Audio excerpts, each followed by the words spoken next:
since The Exorcist.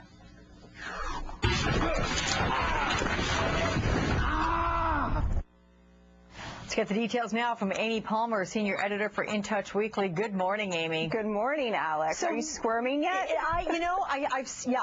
It just makes you squirm when you look at this, and it's making people even go a step further and faint. That's right. What is this? They're fainting, they're vomiting, and it's all because of the self-amputation scene in this film. He actually has to cut his own arm off in order to free himself from the boulder that's holding him there. So Danny Boyle, who directed this film, who was also the director of Slumdog Millionaire, wanted to make the audiences feel like, what would it be like to actually cut your arm off?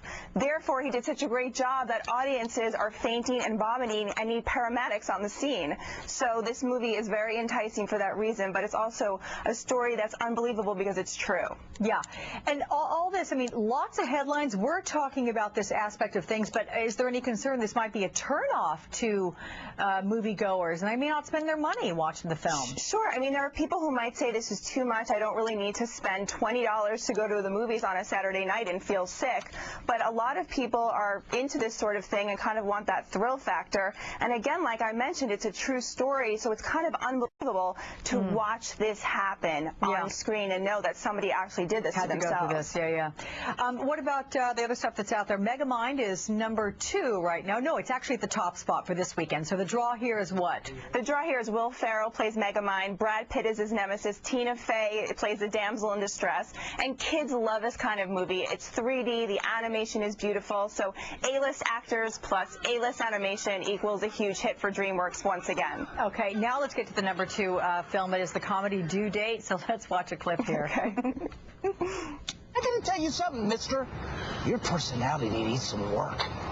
My God. Okay, it's like I've got a mind. Holy moly, it's like I'm traveling with a child. Did you use the restroom? Good point. I need to take a pee-pee. Okay. What do critics say? Well, there's mixed reviews on this, but that's Zach Galifianakis, and he was seen in The Hangover. And the guy who directed this film also directed The Hangover. So people who have seen that movie and love that kind of comedic genre really want to see this movie. And as you can see, it's #2 at the box office, so it has a built-in audience. And Robert Downey Jr. plays a straight man to Zach's character. It's very funny, and people who I've spoken to have seen it said they absolutely loved it. So if you're looking for a comedy this weekend, this is the one to see. Okay, Amy Palmer, thanks so much for the heads up. Thank you.